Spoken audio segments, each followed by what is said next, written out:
What is up, my bubbly boys? Another video, and today we are doing a Dogmatika live twin deck profile. Now, this deck is actually low-key amazing. So I know I say this a lot, about almost all the live twin decks, but honestly, this is one of the best, if not the best, live twin variants of all time. Being that it gives you so much value and so much, the deck has so much potential, and I don't see anybody playing it anymore. But this is honestly a really, really good deck even for budget players. Like, this is a honestly really good deck, especially for budget players. The deck isn't really that expensive at all, except for like some text, depending on the text that you use for this deck. But overall, is really, really good. And today I'm going to even be showing you the side deck because number one, I am going to be planning to play this competitively, and the side deck is really, really important, especially with this deck. So I'm going to show you a general idea of what to be running this format, especially if you're playing a deck like Live Twin that relies on the graveyard and stuff like that. People are running things like Soul Release. So I'm going to show you some cards that you can run in the side deck that complements all that stuff. And then before we get started, don't forget to like and subscribe if you haven't already. And if you enjoyed this video, comment down below and let me know of any other videos you want to see in the future. And now, without further ado, I won't waste any more of your time. Here we go. Alrighty, to start things off, we're going to start off with the Live Twin Monsters. This is going to be an in-depth deck profile, so you're going to see my thought process behind. I'm going to try to explain the best I can my thought process behind each ratios and why I'm including and not including some cards. So I'm going to just try my best to explain that and why I think this is the best way to play this deck. Because honestly, I think down to the very ratios and why I play each card, this is literally the perfect recipe for this deck. I reach literal equilibrium. So first off, we're running 3 copies of Live Twin Lila. Let's put this girl over here. Live Twin Lila is your main normal summon that you want to use for the deck. She's your main starter you want to use. And then you don't want to really search her that much because of draw. So you want to see her as much as in your hand by yourself, of course. And the reason you want to run 3 copies is because that way you can summon the Frost, and Frost gets you free draw if your opponent adds cards from deck to hand, which is really insane. And that extra draw can be follow-up, that could be hand traps, that could be extra text for board breakers and stuff. Let's say if they break through your board and they set up their own board, you could go ahead and break their board back. So that's why Lila is really good, and Keyskill Frost is really, really good. Keyskill Frost is a free extender in case they hand trap the Lila, because they are going to hand trap the Lila. So next, this is debatable, honestly, but I'll give you the reason why I'm running this, but only 1 Keyskill. Reason being that I don't want to waste more space running more Keyskills as a starter. I mean, sure, Keyskill is good as a starter, but I don't want to have to run the Lila treat, being that is not that good. And it makes me run even more cards in the deck, even though I don't really want to. I would rather reduce the amount of Keyskills I have and run like more passwords, more homes, or more different tech cards and have space for that. Because I'm keeping it to a 40 card minimum and keeping the consistency as much as possible. So that's why I'm only running 1 Keyskill, because I don't want to have to run more Keyskills and a treat, when meanwhile I could just like run an extra starter and have the same amount of consistency without having to include the treat. So next, 2 Keyskill Frost.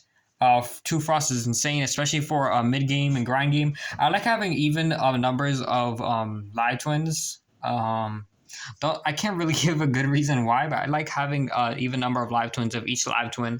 I think 3-3 is really, really good. You can run more if you want to. It all depends on the player, but I think this is the perfect ratio for this deck. And yeah, that's pretty much it for the Live Twin Monsters. Now let's go on to the Live Twin Spells and Traps. So for Live Twin Spells and Traps, you're running 3 Sunny Snitch. This is your main searcher. You mostly want to use this to summon out and add a Lila.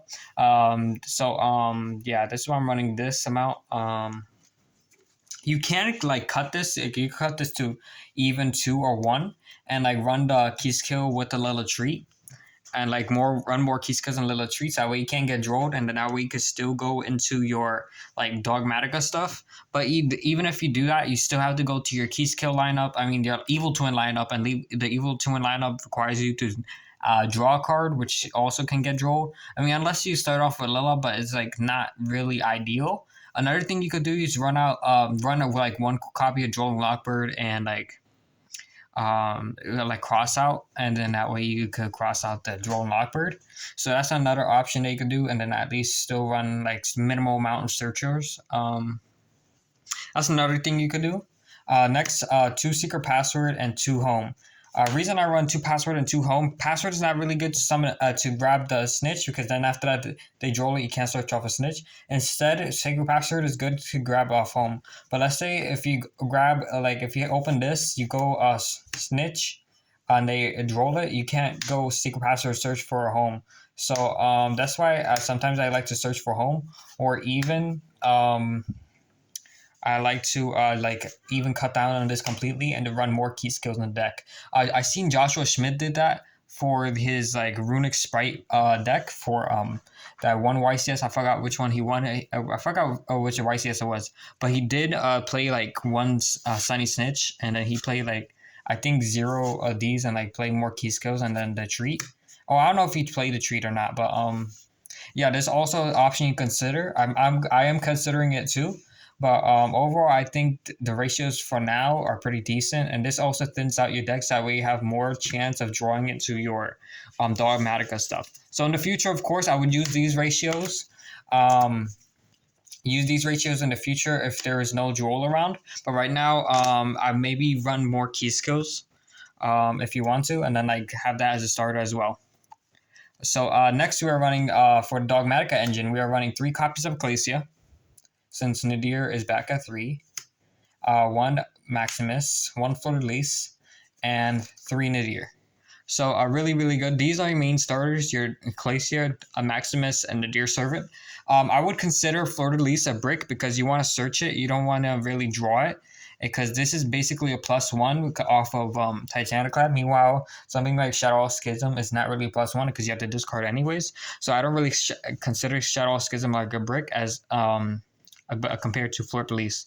So the Nadir Servant is your preferred starter, but these are both Ecclesia and Nadir Servant are equal better starters. But I think Nadir is a little bit better because you get to send an extra card to grave, and then also thin out your deck a little bit more, and then be able to draw like more hand traps and stuff during your opponent's turn.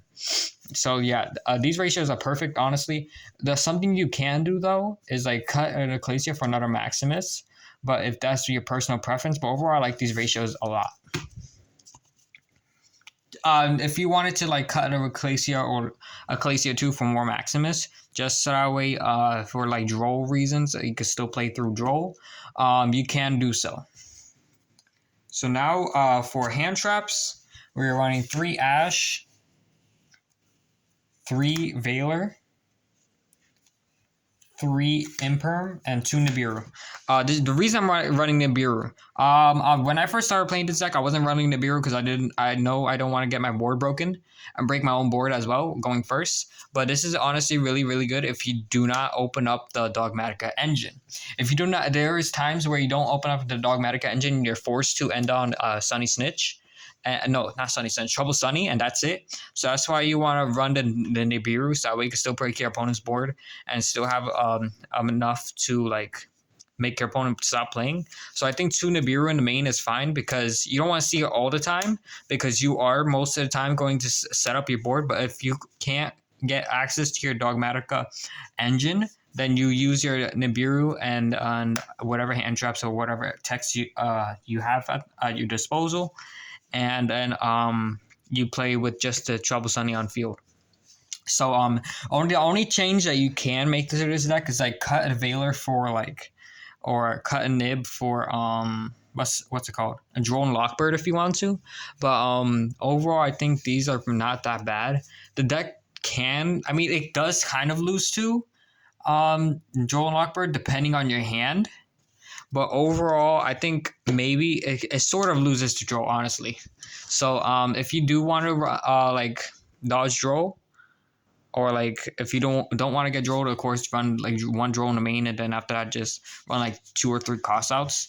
So that is also an option. So next for spice techs, this is more of a spicy tech. I'm running 3 Super Poly. Reason I'm running 3 Super Poly, okay, hear me out. We are running Garura. Which is also really, really good for board breaking. We are running I am running more like super poly targets. Reason being, super poly removes monsters as against like forbidden droplet. It does negate them, but doesn't remove them. So if they still have something like IP, they could like go IP. I mean, if of course they can't chain it, but still, at least compared to super poly, you get to discard a card. You have to discard a minimum of one card. So like as compared to forbidden droplet, you have to send multiple cards in order to negate your opponent's monsters. While super poly removes the monsters. Not only that, but you only have to discard one card. So you could like, so if you need to negate three monsters with forbidden droplet, you have to send three plus the droplet, which is a -4. But it's like a 4-for-4 trade, honestly. But at least with Super Poly, you're gaining that advantage, and plus you're getting extra monster in your field. Something like Mud Dragon also keeps your opponents from targeting, so they can't like target and negate your Dogmatika stuff if you call lights, which is really really good. Or if you normal summon Lila and you don't want them to negate it, you could call darks, and it's just honestly really really good. I think this is a really, really good board breaker too, going second. Very, very efficient. I just prefer this over Forbidden Droplet because it's I just feel like it's more efficient that way. And you can still dodge things like impermanent stuff when you normal summon your live tune. Because if you normal summon like something like Lila and you activate your Super Poly discard, and then let's say you fuse your Lila with one of their monsters if you want to. I mean, it depends on what they're playing. And then after that, you fuse those two, go into like Mud Dragon, and then Lila's effect resolves, summon that key skill. You link the key skill on the Mud Dragon into like key skill and keep on playing if you choose to do so. So yeah, this can still somewhat dodge. So I still rather that this more than what's it called? Forbidden Droplet. So next for the final text, this is more like anti-hand trap stuff. So 2 cross out, 2 tactics, and 1 called by. I don't run too many crossouts. I just didn't feel like I didn't have the space. 2 talents is really really good. Honestly, I wouldn't run more or less because you don't want to brick on it. You don't want to like they have only like imperm or something, and then after that you just have talents sitting in your hand. And then 1 called by, of course, for like droll and stuff like regular hand traps is honestly so free. And then after if they don't do anything, you just set it and use it on your opponent's turn. Honestly, I'll be running more if I could, but you can't. So yeah, actually, I do love these ratios overall. Alrighty, so now for the extra deck. So for the extra deck, we are running 2 copies of Key Skill, 2 copies of Lila, and 3 Trouble Sunny. Yeah, I know people like pay 3-2 or 3-3. I think 3-3 is mediocre. You don't know how to play the deck if you playing 3-3. 3-2 is okay, but like honestly, I think 2-2 is fine because you're not running that many evil live twins in the deck. And then sure, I mean yeah, I agree with like 3 Trouble Sunny, but like I think I go into all of these maximum. I never go into more than this or less than these amount of, I mean you can go into less amount of evil twins, but I think the maximum I go into is like 2 Lila, 2 Key Skill, and like the maximum of this ratio. So I don't think I actually really needed more when I was testing this deck. So that was the thought process of that. But you can if you want to, if you choose to do so. I am going to replace the unicorn for okay. This is honestly debatable. This is very, very controversial. You can either play Unicorn or Ciphering Gear Lord Omega. Reason being that if you like, let's say I'll show you guys why in a bit. But for like the Dogmatika stuff, you do not have enough targets to be able to send something good because the way I'm running things in the extra deck, which I'll show you. Actually, I'll show you guys right now and explain it. So next, I'm running 1 Lingeribo. Lingeribo is really, really important in this deck. I do not recommend cutting this. This is really, really good if you open up Ecclesia or you don't open up any Dogmatika cards at all. And it's really, really good for follow-up overall. This is a key part in your combo. And then if you guys want a combo video, just let me know and I'll be posting that sooner or later because I know this deck can be a little bit complicated. So I'll be definitely doing a combo video in the future. 2 Garura, 1 Mud Dragon, 1 Draco Stapelia, 1 Titaniclad, and 1 Elder Entity Entis. So these are the ratios overall. 2 Garura, 1 for Nadir Server and stuff like that, Maximus to send off of the Dogmatika stuff, and 1 is for Super Poly, so that's why I think 2 is the best ratio. I don't want to play 3, honestly. Mud Dragon for Super Poly, another Draco Stapelius like for Branded Chimera and stuff like that. This is for Fire Kings, and then this is for like Rescue Ace or something like that. This is also for Rescue Ace too. This is actually pretty decent against Rescue Ace. Going second for Dogmatika stuff or mid game grind game, and then this is part of your going first or going second combo. Reason being that you could run Discipling Gear Lord Omega. So if you open up Nadir Servant, okay, hold up, I'm gonna get you guys Nadir Servant real quick. So let's say if you open up Nadir Servant, you go ahead and activate Nadir Servant, send something like a Garura, and then add a Maximus. Alright, so you have 1. Okay, so you already sent 1. Alright, so Nadir Servant goes to grave. Garura gets you an extra draw. So let me just show you guys that real quick. Alright, and then after that, you go ahead and banish the Garura from grave. Summon out Maximus. Alright, Maximus effect sends 2. You get the Titaniclad, but there's nothing else you could really send to make it effective. I mean, of course, if you're going second, you send Entis, but there's nothing really worthwhile if you're sending like any of these. So you most of the time you really just want to you're forced to send like something like a Trouble Sunny, which sometimes I know you don't want to do. So that's why you have cards like Ciphering Gear Lord Omega, which you're able to either leave in your graveyard or recycle stuff, like recycle like Entis or something like that. If you want to recycle Garura back into the extra deck and then like go for a Super Poly play or even Draco Stapelia, they just honestly really good for recycling stuff. And that's why Ciphering Gear Lord Omega is really, really good. And it's something, an additional card you get to send off of Maximus if you do go for that Nadir Servant play. Now, the reason some people will want to play Unicorn is because you have access to a card removal, easy card removal, because it's a link monster. Not all of these you could access. You have easy access to. Like you need Super Poly or something like that to get access to these. You need a Dogmatika card to get access to Entis or something like that. You just need something to send from extract to grave in order to get access to these. If you don't have access to them, then they could just dead there. So that's why you have something like Unicorn. So that way you just link off your monsters going to Unicorn for easy removal. Unlike something like Entis or something, which you need a Dogmatika monster. So that's why some people will want to play Unicorn, but it's honestly debatable overall. But all the other ratios I think is really, really fine. So that is it for the extra deck. Now let's go into the side deck. Alright, for the side deck, I'm really, really happy with the side deck overall. I mean, the only thing you could like change is for like, if you have enough for the budget. Like if you don't have a budget, then I recommend you run Triple Tactics Thrust, and then I reduce the copies amount of cards and to reduce the amount of copies in the cards in the side deck. So for the side deck, I'm running 3 Droll, 3 Cosmic, 1 Harpies. This is really good for so these 6 are really good for Fire Kings. These 4 are really good for Labyrinth and Rescue Ace. And then any other trap decks. Droll is also good for Dark World and stuff like that if you have a lot of Dark World in your area. And then I'm running also 2 Dimensional Barrier. This is for the branded stuff matchup because like we have a hard time against branded, to be honest. So that's why I'm running 2 of those. 2 Artifact Lancer. Yes, this is a spicy tech of mine. So let's say if they go something like Soul Release or something like that, you don't want them banishing your cards from grave. They go Bystials or something like that.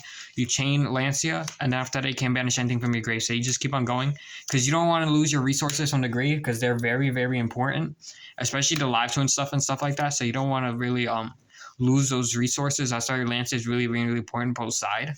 So that way you get, like, let's say they go Soul Release. Soul Release is a very, very devastating card for this deck, and people are actually going into playing for that. So this is actually optional depending on what you want to do, but this is also really good against decks like Flu, Exo Sister, any of those really high like banishing decks even. I mean, maybe a little bit Runic I don't think so. I don't think runic, but overall it is still pretty nice overall to have at your disposal. Now, for the last of the extra deck, I'm side deck. I'm running the Shadow Engine. You have the one Schism that you search off Apkalon, and then after that, you fuse the Apkalon with whatever dark monster in your grave, and you go into Winda. For the grind game, then after you banish the Winda and any light monsters, you have a bunch of light monsters like the Dogmatika, Keyskill, and like Veilers and stuff like that, Nibiru, Entis, stuff like that. And you're able to go for something like Construct and go ahead and OTK your opponent. So really important. You could cut the Construct if you choose to do so. For like something else that like you could run a third Lancer if you want to, but I think these ratios are fine. The reason I'm citing the Shadow Engine is because it's good going first, but not really good going second. You don't really want to have access to the Dogmatika engine going second, to be honest, because the trap is a little slow as it is, and if you're activating it going second, they just cosmic it. It's just a waste of time, honestly. So that's why I'm citing it. I usually cite this in going first. So honestly, I'm kind of proud of like how this deck performs overall. I wouldn't really change a thing about this deck currently. I am testing it a little bit more, so I will maybe change some things about it. So that's it, my BubblyBoiis. Hope you guys enjoyed today's video. Sorry if it's a little bit long. I just want to really go in depth about this deck. I definitely recommend playing for this deck, especially if you love Live Twin and Dogmatika. And then I really like the play style of it. It's like something new, something different, and I think it actually can play competitively depending on how you play. It's all about the player and the deck building. So I'll see you guys next time. Peace.